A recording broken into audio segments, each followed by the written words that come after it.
নমস্কাৰ আপোনালোক সকলোকে পুনৰবাৰ আপন নিউজৰ অন্য এটা ভিডিঅ'লৈ স্বাগতম জনাইছো। আপোনালোক সকলোৰে কাৰণে আজি বিৰাটেই এটা ভাল খবৰ লৈ আহিছো, বিশেষকৈ যি সকল লোকে নেকি সিম কাৰ্ড ব্যৱহাৰ কৰে তো তেওঁলোকৰ কাৰণে। এতিয়া আপুনি সিম কাৰ্ড ব্যৱহাৰ কৰে নে নকৰে সেই সম্পৰ্কে মই আপোনালোকক নুসুধিলেও হ'ব। এইটো সুধিব পাৰো যে আপোনালোকে কি কোম্পানীৰ সিম কাৰ্ড ব্যৱহাৰ কৰে সেইটোকে কমেন্ট এটা কৰি জনাব। আপুনি যি সিম কাৰ্ডেই ব্যৱহাৰ নকৰক কিয় আপোনালোকৰ কাৰণে এটা ভাল খবৰ ওলাইছে। এতিয়া সেই ভাল খবৰটোনো কি মই আজি আপোনালোকক তাৰ ওপৰতে আজিৰ এই ভিডিঅ'টোত জনাম। তো ভিডিঅ'টো প্ৰথমৰ পৰা শেষলৈকে চাই থাকিব।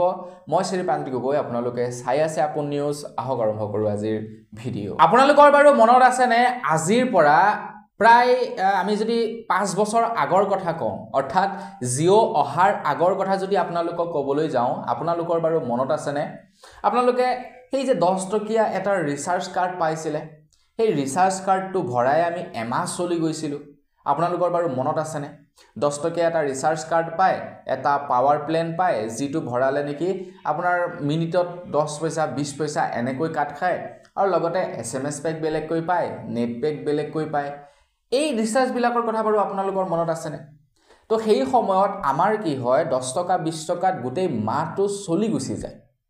কিন্তু বৰ্তমান সময়ত 10 টকা 20 টকাৰ পৰিৱৰ্তে 200 টকা ভৰাব লগা হয়।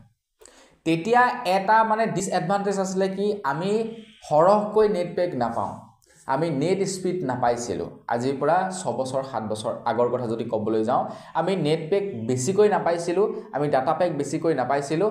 কিন্তু যদি আমাৰ কোনো এখন সিম কাৰ্ড প্ৰয়োজন নাছিলে, সেই সিম কাৰ্ডখন 10 টকা ৰিচাৰ্জ কৰি আমি গোটেই মাহটো চলি যাব পাৰিছিলোঁ।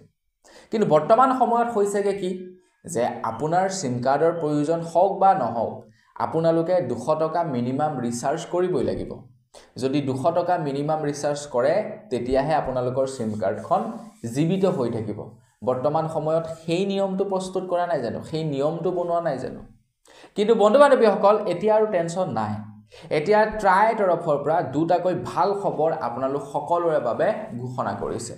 তো সেই দুটা ভাল খবৰনো কি? প্ৰথমটো ভাল খবৰ হৈছে এতিয়াৰে পৰা আপোনালোকৰ সিম কাৰ্ডখন ৰিচাৰ্জ নভৰুৱাকৈ 90 দিন জীৱিত হৈ থাকিব।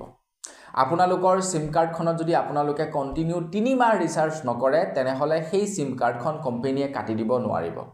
3 মাহ ৰিচাৰ্জ নভৰুৱালৈকে আপোনালোকৰ সিম কাৰ্ডখন থাকিব, আৰু 3 মাহ যদি আপোনালোকে পাৰ কৰি দিয়ে ৰিচাৰ্জ নভৰুৱাকৈ তেতিয়াহে আপোনালোকৰ সিম কাৰ্ডখন কাটিব পাৰিব বুলি জনাইছে টেলিকম কোম্পানীৰ তৰফৰ পৰা, মানে টেলিকম ৰেগুলেটৰী তৰফৰ পৰা জনাইছে যে 90 দিন আপোনালোকক সময় দিব লাগিব, আৰু সেই 90 দিনত যদি আপোনালোকে ৰিচাৰ্জ নকৰে তেতিয়া টেলিকম কোম্পানীটোৱে আপোনালোকৰ সিম কাৰ্ডখন কাটি দিব পাৰে। কিন্তু 90 দিনৰ আগত আপোনাৰ সিম কাৰ্ডখন কাটিব নোৱাৰিব টেলিকম কোম্পানীয়ে। এইটো এটা ভাল খবৰ ঘোষণা কৰিছে আমাৰ সকলোৰে কাৰণে। আগবাইছোঁ দ্বিতীয়টো ভাল খবৰ ফালে, আৰু এই মানে খবৰটোৱে আপোনালোকক মনত সন্তুষ্টি প্ৰকাশ কৰিব, আপোনালোকৰ পকেটৰ পইচা অকণমান ৰাহি হ'ব। এতিয়া আপোনাৰতো নিশ্চয় চাগে 2-3টা সিম কাৰ্ড আছে। এটা 2-3টা সিম কাৰ্ডততো আপোনালোকক প্ৰত্যেকটোতে নেট পেকৰ প্ৰয়োজন নাই। এতিয়া মোৰ কথা যদি ক'বলৈ যাওঁ, মোৰ ঘৰত আহিলে নেট পেকৰ প্ৰয়োজন নাই। মই ঘৰত অহাৰ লগে লগে আপোনাৰ ৱাইফাই দি মই আৰামছে চলি যাব পাৰোঁ। মই বাহিৰলৈ যেতিয়া ওলাই যাওঁ তেতিয়া মোক নেটৰ অকণমান প্ৰয়োজন হয়, কিন্তু বাহিৰত সেই হিচাপত মই নেট ইউজ নকৰোঁ। গতিকে মোক কি হয় ডেইলি 1 GB কৈ পোৱা এটা প্লেন পাই গ'লে হৈ যায় মোৰ এটা সিমত। অৱশ্যে মোৰ 2টা সিম আছে, বাকী ইটো সিমত মোক নেট পেক নহ'লেও হয়, বস সেই সিমটো জিন্দা ৰাখিবৰ কাৰণে মই সেই সিমটো মানে ব্যৱহাৰ কৰোঁ। সেইটো বিৰাট পাৰ্চনেল সিম নাম্বাৰ, য'ত নেকি বিভিন্ন বেংক একাউণ্টৰ লগত লিংক আছে, OTP আহে কিবা আহে, সেইটো জাষ্ট জিন্দা ৰাখিবৰ কাৰণে মই ৰিচাৰ্জ ভৰাওঁ। এটা কথাটো হৈ গ'ল কি একেবাৰে মিনিমাম ৰিচাৰ্জ হৈ গ'ল আপোনাৰ 200 টকা 199, যিটো নেকি জিন্দা ৰাখিবলৈ হয়, আৰু যিটোত নেকি নেট পেক পাবলৈ হয় সেইটো আপোনাৰ 299 ভৰাবই লাগিব। ইমানেই অত্যাধিক দাম হৈ গৈছে ৰিচাৰ্জবিলাকৰ। তো এতিয়া ট্ৰাই তৰফৰ পৰা কৈছে, ট্ৰাই তৰফৰ পৰা ষ্ট্ৰিক্টলি এতিয়া নিৰ্দেশনা দিছে যে তোমালোকে কেৱল কলিং আৰু লগতে SMS-ৰ ৰিচাৰ্জ লঞ্চ কৰা। ডাটাৰ প্ৰয়োজন নাই, যাক ডাটাৰ প্ৰয়োজন হ'ব সেই ডাটা ভৰাই ল'ব। অকল তোমালোকে ফোন কল আৰু লগতে SMS-ৰ কাৰণে ৰিচাৰ্জ প্লেন লঞ্চ কৰিবলৈ টেলিকম কোম্পানীসমূহক এতিয়া নিৰ্দেশনা দিছে। তো